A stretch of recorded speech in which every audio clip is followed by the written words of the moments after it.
यहाँ सब मेरे पे को जरा प्राइवेट मैसेज करें, वो ऑडियो लीव करके बैठा हुआ है। बेटा ऑडियो लीव करके बैठा हुआ है या जो भी करके बैठा हुआ है, हमने तो अटेंडेंस ले ली, कोई खत्म हुए बस, मसला नहीं थोड़ा है। तो हम ये डिस्कस कर रहे थे, दिस इज इम्पोर्टेंट, कि ये हमने पढ़ा सही है, ठीक है, हीट कैपेसिटी क्या होती है, फिर हमने पढ़ा कि स्पेसिफिक हीट कैपेसिटी क्या होती है, और हमने ये डिस्कस किया था कि ये वो अमाउंट ऑफ एनर्जी होगा जो रिक्वायर्ड होगा किसी सब्सटेंस को 1 डिग्री सेल्सियस या 1 केल्विन हीट अप करने के लिए, नंबर 1। नंबर 2, अगर आप उसमें मास इंकॉर्पोरेट करते हैं कि कितना मास इन्वॉल्व होगा, तो वो 1 किलोग्राम के हिसाब से बात करेंगे, तो स्पेसिफिक हीट कैपेसिटी हो जाएगी। फिर हम ये अब डिस्कस करना चाह रहे हैं सेकंड स्टेप में कि हम किसी भी मटेरियल की स्पेसिफिक हीट कैपेसिटी निकालेंगे कैसे। तो उसके लिए हमने दो क्या कहते हैं फॉर्मूलाज या कॉन्सेप्ट्स पढ़ने हैं, या दो तरीके हमारे पास अवेलेबल है। Number 1 is by use of simple heat formula, that was Q equals mc delta theta. Q equals mc delta theta के तहत आप निकाल सकते हो, ठीक है। अच्छा, इसके एक एग्जांपल में अगर आपको दूं समझाने के लिए, सर ये एमसी डेल्टा थीटा को मल्टीप्लाई करना है ना आपस में, जी जी सब मल्टीप्लाई हो रहे हैं। इन तीनों टर्म्स को मल्टीप्लाई होगा ना। M is mass, C is specific heat capacity, delta theta is change in temperature. They're all getting multiplied. सब मल्टीप्लाई हो रहे हैं, ठीक है। और Q हमने यहाँ पे यूज किया है टू रिप्रेजेंट एनर्जी, हीट, ठीक है। अच्छा, इसकी मैं एग्जांपल आपको किस तरह से दूं। फॉर एग्जांपल मैं क्या कहते हैं, लेट से एक ग्लास ले रहा हूँ that is filled with water and I put some ice in it, fine. तो अब जो हीट हीट ट्रांसफर होगा from water to ice until they acquire thermal equilibrium. So I can use, this formula to calculate the heat absorbed or heat released. If I'm talking about water, तो मुझे पता होगा कि water का मास कितना है। अगर नहीं पता तो मैं इसको क्या कहते हैं एक फिजिकल बैलेंस के ऊपर, एक डिजिटल बैलेंस के ऊपर रख के पता लगा सकता हूँ कि कितना मास है। वाटर की स्पेसिफिक हीट कैपेसिटी 4200 होती है, 4200 जूल्स पर किलोग्राम केल्विन, ठीक है। इनिशियल टेम्परेचर पता होगा, फाइनल टेम्परेचर हमें पता चल जाएगा, तो हम हीट एब्जॉर्ब या हीट रिलीज निकाल लेंगे, number 1। Number 2 is the electrical method. अच्छा, अब जाहिर है एक चीज फिर भी आएगी जैसे पहले आई थी, थोड़ा सा कंस्ट्रेंट रहता है। मैंने आप लोगों को, शायद आपको याद हो, एक दफा समझाने की कोशिश की थी थर्मोकपल, याद है? जी सर, आगे आगे। अच्छा, आप देखें थर्मोकपल में क्या था, हमने कहा कि एक थर्मोमीटर है, नंबर 1, ठीक है। नंबर 2 बहुत ज़्यादा सेंसिटिव होता है, बहुत ज़्यादा रिस्पॉन्सिव होता है, ठीक है। हमने ये सारी बातें की। फिर हमने कहा कि इसके लिए इसका जो सबसे बड़ा बेनिफिट है वो ये है कि ये हाई टेम्परेचर्स पे काम करता है, और इसकी एप्लीकेशन हमने क्या पढ़ी थी कि ओवन्स वगैरह के अंदर या गीजर्स वगैरह के अंदर हम इसको देखते हैं, ठीक है। अच्छा, अब इसका जो बेसिक प्रिंसिपल था उसको हमने डिस्कस किया। हमने क्या कहा, हमने कहा ईएमएफ ज़्यादा तो टेम्परेचर ज्यादा, ये रिलेशन था। ईएमएफ कम तो टेम्परेचर कम, यानी कि ईएमएफ कोई चीज है, कोई प्रॉपर्टी है जिससे टेम्परेचर अफेक्ट हो रहा है, ठीक है। ये बात हमने पढ़ी थी, लेकिन हमने इन डिटेल, इन डेप्थ ये एनालाइज नहीं किया कि यार ईएमएफ होता क्या है असल में, ईएमएफ कहाँ से आया, ईएमएफ के बारे में क्या क्या जानते हैं। क्यों? क्योंकि अभी बेटा एक मजबूरी है, अभी हम लोगों ने इलेक्ट्रिसिटी नहीं पढ़ी। जब हम इलेक्ट्रिसिटी पढ़ लेंगे तो फिर हम ये बात भी कर लेंगे कि हाँ भाई किस तरह से जो है वो ईएमएफ का ताल्लुक होता है, ईएमएफ जो है वो होता क्या है, क्या चीज़ है प्राइमरीली। तो ये हम पढ़ेंगे इंशाल्लाह ताला ग्रेड 11 में, ठीक है। अभी हम नहीं पढ़ सकते ये। तो अब हम आते हैं वापस, अगर हम बात कर रहे हैं कि जैसे हमने थर्मोकपल में एक कॉन्सेप्ट पढ़ा ईएमएफ, और फिजिक्स के अंदर अच्छी बात यह है कि आप चीजों को होलिस्टिकली देख रहे होते हैं, यानी कि ईएमएफ एक प्रॉपर्टी है that is related to flow of charge. हमने पढ़ा चार्ज फ्लो करता है क्योंकि टेम्परेचर चेंज हो रहा होता है, और अगर आप हायर टेम्परेचर की बात करते हो तो वहाँ पे हायर इलेक्ट्रॉन डिफ्यूजन होता है from high temperature to low temperature, और हमारे पास एक डिवाइस होती है जिससे हम वो मेजर कर लेते हैं। ये हमने सिंपल इसको रखा। बिल्कुल बेटा ऐसे ही अगर मैं आपके सामने नाम लूँ करंट, या मैं आपके सामने नाम लूँ वोल्टेज या पोटेंशियल डिफरेंस, तो अब ये हो सकता है आप में से कोई बच्चा बहुत जो चालाक हो उसको पता हो गया ये क्या है, अच्छी बात है, गुड, दैट्स समथिंग ग्रेट। लेकिन मैंने अभी नहीं पढ़ा है ना ये, तो मैं नहीं चाहता कि आप अभी इसकी बहस में जाएं कि यार ये है क्या। आप मेरी बात समझ रहे हैं? मैं सिर्फ ये चाहता हूँ कि अभी हम इस तक लिमिटेड रहें कि भाई क्या कहते हैं, किस तरह से हमें जो है वो अपना स्पेसिफिक हीट कैपेसिटी कैलकुलेट करनी है, बस, दैट्स इट। हाँ, करंट डेफिनेटली कोई चीज़ होती होगी और वोल्टेज भी कोई चीज़ होती होगी, लेकिन क्योंकि अभी हमने करंट इलेक्ट्रिसिटी पढ़ा भी नहीं है, ना हमने पढ़ना है, ना हमारी कोई कंडीशन है कि हम वो अभी पढ़ें, तो हम इस चीज़ के ऊपर आर्ग्यूमेंट नहीं कर रहे अभी कि करंट होता क्या है या वोल्टेज होता क्या। क्या आप मेरी बात समझ रहे हैं?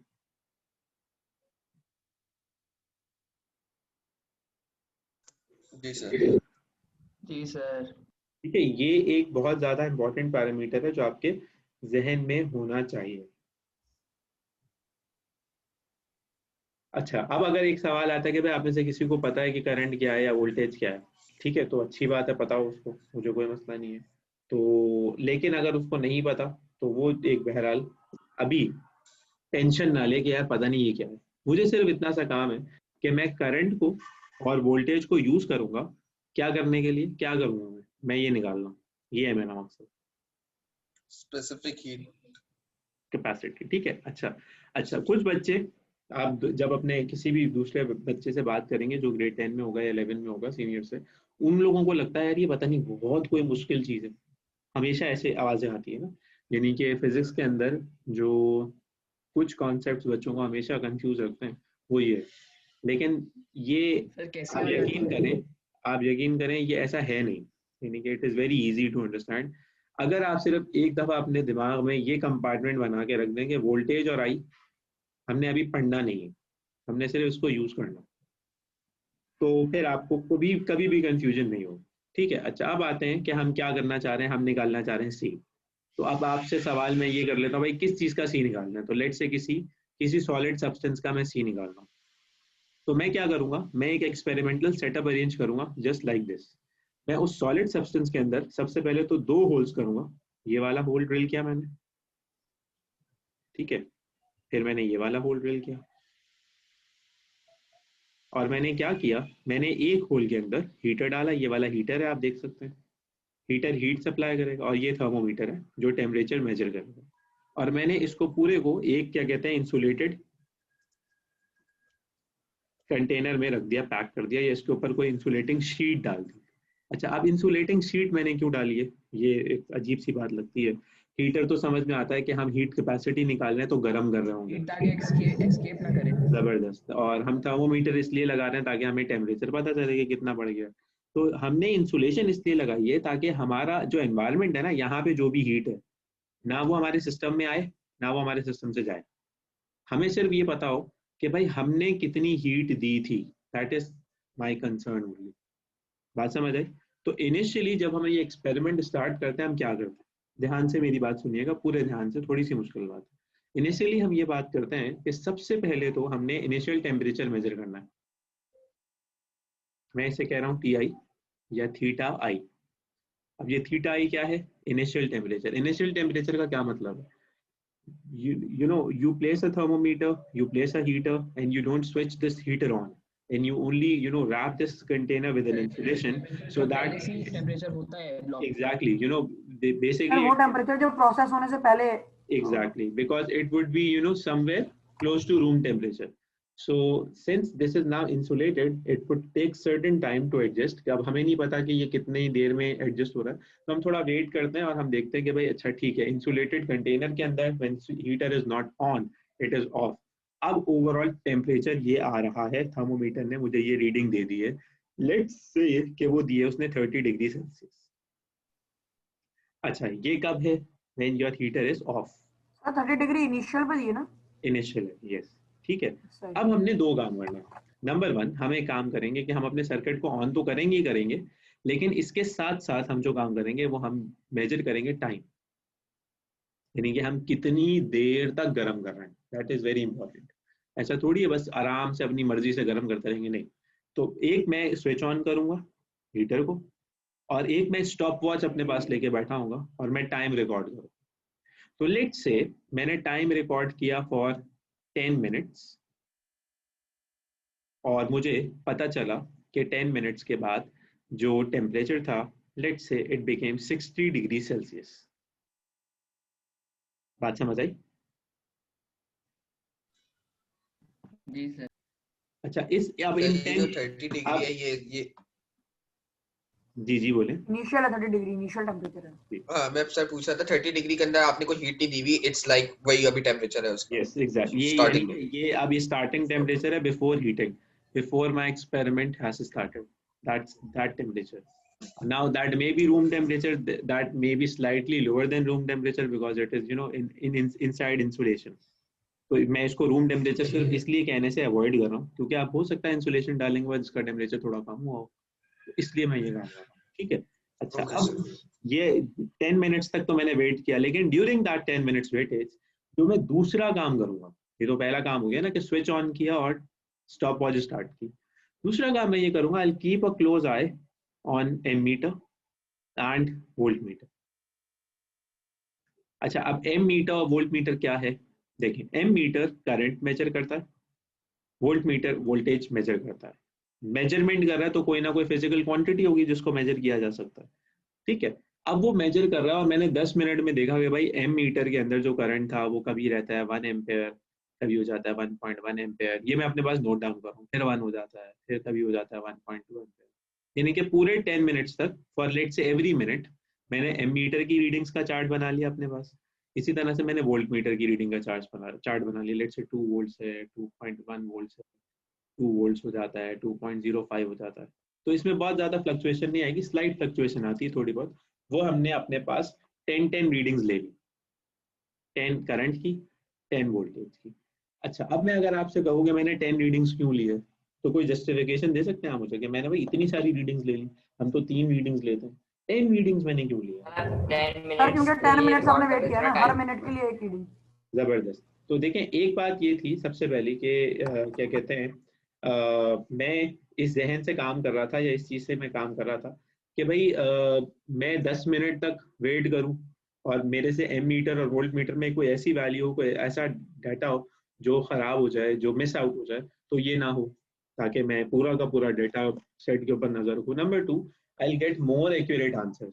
अगर आप 3 रीडिंग्स लेते 10 मिनट के अंदर और आप उनका एवरेज निकालते तो वो लेस प्रिसाइज होता, अगर मैं लेस एक्यूरेट होता. अगर मैं 10 रीडिंग्स ले रहा हूँ तो वो मोर एक्यूरेट है. जितनी ज्यादा मैं रीडिंग्स लूंगा उतना ज्यादा एक्यूरेट होगा. और मैं 10 रीडिंग्स का एवरेज निकालता हूँ, मुझे मिल जाएगा करंट. अच्छा, अब मुझे क्या ये बताना पड़ेगा कि एवरेज कैसे निकालते हैं? नहीं सर, क्या हो गया? कैसे निकाल नहीं, मैं फिर भी पूछ रहा हूँ, कैसे निकालेंगे एवरेज? टोटल आपने सारी रीडिंग्स पहले ली, देखा कि कितनी रीडिंग्स ली हैं, तो टोटल प्लस करके सारी रीडिंग्स को नंबर ऑफ रीडिंग्स से डिवाइड कर देंगे. जो हमारे केस में कितना है? हमारे केस में है, आपने ली हुई 4 रीडिंग्स ली हुई हैं, 10 सारी रीडिंग्स. रीडिंग्स मैं से 10 रीडिंग्स की बात कर रहा था, यानी कि 10 रीडिंग्स तक हम लेंगे इसको. सही. ठीक है, तो डिवाइडेड बाय 10 कर देंगे. That is 1 plus 1.1 plus 1 plus 1.2 whatsoever up till 10 divided by 10. आपको क्या मिल जाएगा? आई. और इसी तरह से आपको क्या मिल जाएगा? वी. बात समझ आई? हेलो, जी सर समझ में आई. सबको समझ आई बात? वो सवाल जी रिपीट सर. कीजिएगा, बात है. मैं जरा. जी सर. ठीक है. अच्छा, अब हम ये कह रहे हैं कि हमें करंट भी मिल गया, हमें वोल्टेज भी मिल गया. ठीक है. तो अब मेरे पास टोटल कितनी वैल्यूज है? तो मेरे पास टोटल है एक. सबसे पहली चीज इनिशियल टेम्परेचर और फाइनल टेम्परेचर. मैं यूज करता हूँ, मैं निकालता हूँ change in temperature. That comes out to be 60 minus 30 30. ठीक है. या चेंज इन टेम्परेचर ऐसे भी लिख सकते हैं, तो that is 30 degree Celsius, degree Celsius. ठीक है. अच्छा, दूसरी चीज मेरे पास है टाइम 10 मिनट्स, है ना. तीसरी चीज मेरे पास है करंट, मेरे पास है चौथी चीज वोल्टेज. वोल्टेज. हेलो. जी सर क्या हुआ? जी सर. अब मैं क्या करूंगा, मेरा मकसद है कि मैं सी निकालूं. ठीक है. अच्छा, अब आते हैं वापस. भाई सी का तो एक फॉर्मूला हमने पढ़ा था, that was Q upon M delta theta. याद आया? जी जी. तो अब सवाल ये उठ रहा है कि यार ये जो क्या कहते हैं क्यू और एम डेल्टा थीटा है,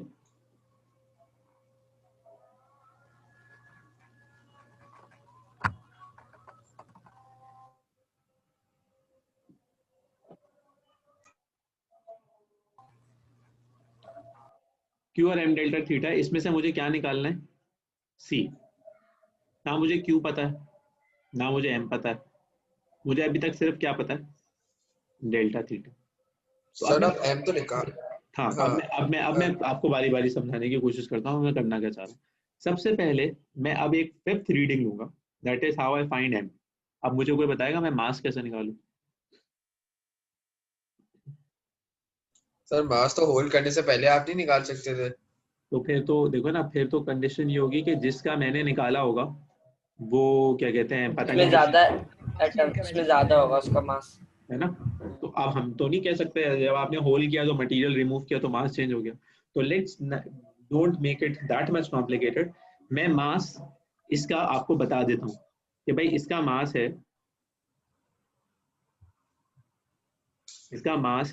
कितना है भाई, इसका मास है 1 kg। हैप्पी? नहीं वो तो सही है, मगर अगर एक सिचुएशन आ गई जिसमें मास नहीं पता हुआ, फिर क्या करेंगे? नहीं हम अगर मास नहीं, स्पेसिफिक हाँ हीट कैपेसिटी वेरी है 1 kg होगी हमेशा। Very good very good very good, नहीं पता होगा कोई बात नहीं। इसको शुक्रिया सर, शुक्रिया, होल आपसे होल सीखा। अरे इसको होल करने के बाद मेरा बच्चा, होल करने के बाद इसको हम क्या करेंगे, हम इसमें से ये सारी चीजें निकालेंगे, ये भी निकालेंगे ये भी निकालेंगे ये भी निकालेंगे, क्योंकि हमने जो रीडिंग्स लेनी थी ले ली ना। अब हम इसकी सारी इंसुलेशन थर्मोमीटर हीटर निकाल के बाहर रख देंगे, इसे उठा के रखेंगे फिजिकल बैलेंस के ऊपर या इलेक्ट्रॉनिक बैलेंस के ऊपर। वो बैलेंस हमें क्या बताएगा बस कि कितना मास है। बस बात समझ आई? जी सर राजा। ठीक है। अच्छा अब अगर यही बात कर लिए तो हम इसको कह लेते हैं लेट से मैंने मास निकाला, that comes out to be 6 kilogram. अब मास भी पता चल गया। अब ये क्यू का साला मसला रह गया कि ये क्यू कहाँ से आएगा, ये क्यू क्या है। तो एक मिनट, क्यू थी हीट, है ना। हीट क्या होती है, हीट एनर्जी होती है या नहीं होती है?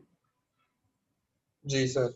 अच्छा अब आते हैं इस चीज के ऊपर कि अगर क्यू है हमारे पास हीट एनर्जी, तो सर यहाँ हम वो जो इलेक्ट्रिकल एनर्जी आ रही है उसे कन्वर्ट करेंगे ना heat हाँ energy में? जी जबरदस्त, एक्सेलेंट। यार राफे तुम चालाक हो गए हो, तुम मेरे साथ रहा करो, तुम बहुत चालाक हो जाओगे, होशियार हो गए तुम। सर इंशाल्लाह सर, एक टर्म और। तो अब हम ये कह रहे हैं कि यार कि हीट एनर्जी है, तो हम अप्लाई करते हैं यहाँ पे जो हमने कभी नहीं किया था आज तक apply, law of conservation of energy. That says energy ना बनेगी ना खत्म होगी, लेकिन एनर्जी कन्वर्ट होगी। तो हमने कहा हमने इसको बस कन्वर्ट हो जाती है। जो कन्वर्ट हो एनर्जी जाती है। हमने दी समझ आ है गई, समझ वो आ है गई। In the form of electricity. ठीक है भाई, हमने इसको इलेक्ट्रिकल एनर्जी दी है, वो इलेक्ट्रिकल एनर्जी कन्वर्ट हो गई होगी किसमें, हीट एनर्जी में। लेकिन अब ये है यूटोपिया। Heat energy. यूटोपिया समझते हैं आप क्या होता है? जी सर, ड्रीम यानी वर्ल्ड। कि बिल्कुल आइडियल कंडीशन, यानी कि जन्नत का समा हो गया ना। यानी कि जो एनर्जी दी आपने वो सारी की सारी हीट में कन्वर्ट हो गई, नंबर 1। वो सारी की सारी हीट इसने गेन भी कर ली, नंबर 2। वो सारी की सारी एनर्जी हीट जो गेन हुई वो टेम्परेचर थर्मोमीटर ने रिकॉर्ड भी कर ली, सेंस भी कर ली, और हमें पता चली ये मुआजिजा हो। हकीकत तो ऐसी नहीं होगी, लेकिन क्योंकि हम अभी छोटे छोटे से बच्चे हैं, अभी हम लोगों ने दुनिया देखी नहीं है, अभी हम लोगों के मसले मसाइल और बड़े तरह के हैं। तो अभी हम एक काम करते हैं, हम कहते हैं चलो गुजारा कर लो, मान लो तुम लोगों ने कौन सा कोई बड़ा जो है वो जाके तीर मार लेना है, न्यूक्लियर फ्यूजन रिएक्टर के अंदर काम कर लेना, छोड़ो, तुम लोगों को बनाना बड़ा आसान है। तुम्हारी बुक भी कहती है, मैं नहीं कहता ये। वो कहते हैं कि ठीक है बच्चों को ये बताओ कि भाई जितनी इलेक्ट्रिकल एनर्जी आई वो कन्वर्ट हो गई किसके अंदर, हीट एनर्जी के अंदर, और देयर आर नो लॉसेस, कोई लॉस नहीं हुआ।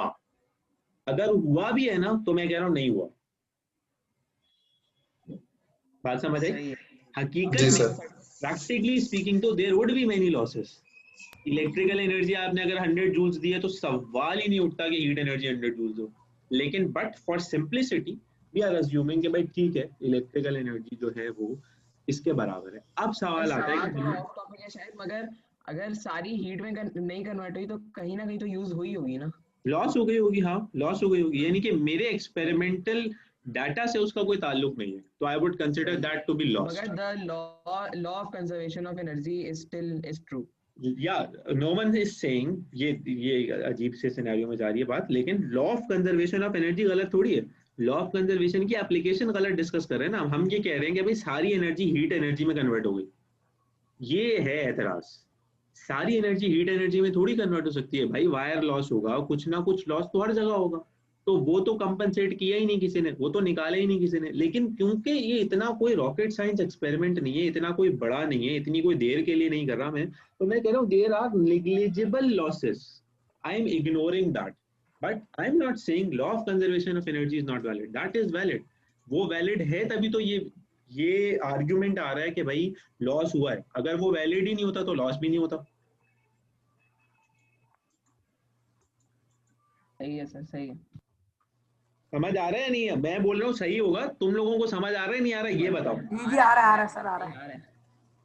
और मैं समझा रहा हूँ तो समझ में क्यों नहीं आ रहा? यार मैं पागल हो गया तुम लोगों के साथ रह के ना, लेवल नीचे आ गया मेरा तो। गलत हो गया वैसे, ऐसा होना नहीं आपने चाहिए। बोला था आप हमारे लेवल पे नहीं आएंगे, हमें आना पड़ेगा। आप हमारे हाँ लेवल वो मैं देखो अब बस अल्लाह ताला दिखा रहा है, मैंने जो है बोला था वो अल्लाह ताला दिखा रहा है, लो बेटा मैं तुम्हें इनके लेवल पे ले जाता हूँ। देखो यार, सोचो यार, उफ, कहाँ जाऊंगा मैं। खैर, तो अब आते हैं वापस काम की बात करने। हमने जो अपनी अभी सी की वैल्यू के लिए हमने डाटा बनाया था, that was Q upon M delta theta, और मैं सवाल उठा रहा था कि क्यू कहाँ से निकालेंगे। तो अब क्यू को मैंने बड़ी चालाकी और होशियारी से रिप्लेस कर दिया इलेक्ट्रिकल एनर्जी से। अब आप मुझसे पूछेंगे नहीं कि ये इलेक्ट्रिकल एनर्जी क्यों आ गया क्यू की जगह पे, बताएं क्यों आ गया क्यू की जगह। Sir Q is heat energy और सारी हीट क्योंकि इलेक्ट्रिकल सर वो एनर्जी एनर्जी कन्वर्ट हो गई थी। गुड गुड, समझ आई। जी सर। चलो अब इससे पूछ लेता हूँ उस्मान यूसुफ से कि आगे क्या करें।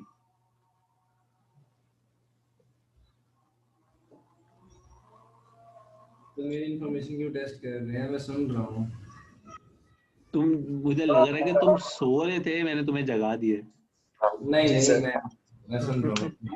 तुम सुन रहे हो। गुड, चलो उमैर खान से पूछ लेते हैं, कोई मसला नहीं है। सर वो कैंप स्कैनर ही जवाब देगा। हाँ वो जवाब देगा कि सर मुझे केमिस्ट्री नहीं, सर मुझे पीडीएफ बनाना नहीं आता, वो है ही नहीं यहाँ पे भाई। जबरदस्त। चले हसन सिद्दीकी साहब प्लीज आप बता दें। Voice disconnected. हाँ सब, मतलब सिर्फ नाम उसने कहा कि मैं अटेंडेंस ले लूं, बस मेरी पिक्चर आ जाए, बस 2 minute 2 minute. That's it. Syed Arham Ali Sahab आप बता दीजिए।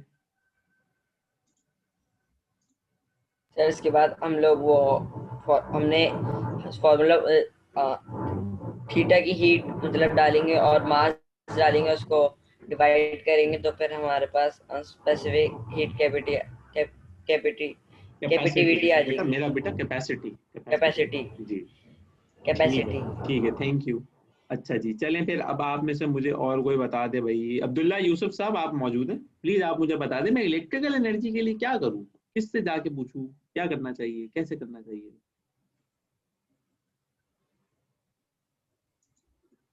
अब्दुल्ला यूसुफ साहब भी गायब हैं। अच्छा अली शहजाद साहब आप बता दीजिए। पेरेंट्स को व्हाट्सएप। अभी शुरू हुई है रिकॉर्डिंग। हाँ नहीं नहीं हो रही है रिकॉर्ड। हाँ हसन हाँ, सिद्दीकी अभी साहब भी गायब हैं। कहाँ गायब हूँ सर, बैठा हूँ। ओ सॉरी देखो तुम मुझे अजी मारने नहीं सही आया, है भाई, तुम मारने नहीं आया सही ना खेल मुझे। गया। सही समझ आई। कहीं तुम आगे बोलो सही सर है, क्या सही। मजा आ गया सर, आप बड़े भरम करा रहे थे सर। नहीं भाई, नहीं नहीं मैं सर, मैं ऐसे नहीं चेक कर छूंगा रहा था आप। तुम गुस्से में क्यों आ रहे हो। मैं प्यार से ऐसे ही नहीं बोल रहा था, ऐसे हम लोग यानी कि क्लास के अंदर ईजान मुनीब और राफे की आवाज आ रही है और मेरी आवाज आ रही है, तो फिर पढ़ाने का इसके अंदर ये जो 12 स्लीपिंग ब्यूटी है इनका क्या क्या करूं मैं, फिर छोड़ो इन लोगों को, निकाल देते बाहर कर देते। खैर हो गई। तो बेटा इलेक्ट्रिकल एनर्जी कैलकुलेट करने के लिए अब है फॉर्मूला। देखें जब मुझे कोई चीज पढ़ानी नहीं होती ना या समझानी नहीं होती, तो मैं उसके लिए दो लफ्ज इस्तेमाल करता हूँ। मैं बोलता हूँ ये है फॉर्मूला। क्या है? फॉर्मूला। फॉर्मूला। जैसे आप लोग करते हैं ना, एक होता है हम लोगों का अकीदा। अकीदा क्या होता है, उसके ऊपर सवाल नहीं कर सकते आप, बस ऐसे ही है, ये है बस। क्यों है नहीं पूछना है आपने, क्योंकि अगर आपने क्यों पूछा ना तो आप इस्लाम से बाहर निकल जाएंगे। है, समझ रहे हैं आप मेरी बात। तो फॉर्मूला किस चीज का फॉर्मूला भाई, इलेक्ट्रिकल एनर्जी निकालने का formula, that is I multiplied by V multiplied by T. ठीक है, इलेक्ट्रिकल एनर्जी निकालने का अकीदा फॉर्मूला क्या बनाया, सर ये आई टी टाइम है। Multiplied by g v multiplied by t. I क्या है, करंट है। वी क्या है, वोल्टेज है। टी क्या है, टाइम। वोल्टेज क्या टाइम। हमने ये तीनों रीडिंग्स पहले अपने डाटा में निकाल के रखी नहीं अपने पास। जी जी जी सर। सर। अब हम इलेक्ट्रिकल एनर्जी की जगह पे लिखेंगे आई वी टी और हम रखेंगे एम डेल्टा थीटा। अब हमें क्या सब कुछ पता है, तो आंसर है हमें सब जी कुछ सर। पता है। हम जी सब्स्टिट्यूट सर। करेंगे, हमें सी मिल जाएगा और सी का आंसर हमें किस यूनिट में मिलेगा, जूल्स पर पर पर किलोग्राम। इसको भी पर किलोग्राम। लगा दें, पर डिग्री सेल्सियस। या हम इसको दोबारा से ऐसे भी लिख सकते हैं, या हम इसको ऐसे भी लिख सकते हैं। कैसे? हाँ ऐसे। ये पर वो क्यों आया? जूल्स तक और केजी तक समझ आ गया, उसके बाद सेल्सियस का साइन क्यों आया यार? अरे थीटा आ गया ना, थीटा आ रहा है यार। सेल्सियस मल्टीप्लाई हो रहा है। अब मैं रोऊंगा बस। अरे फॉर्मूला देखो ना यार। नहीं थीटा आ रहा है यार, होगा ना। बस मैं सर? एक मिनट 50 सर ठीक है, रोऊंगा और मैं मैंने बोला क्लास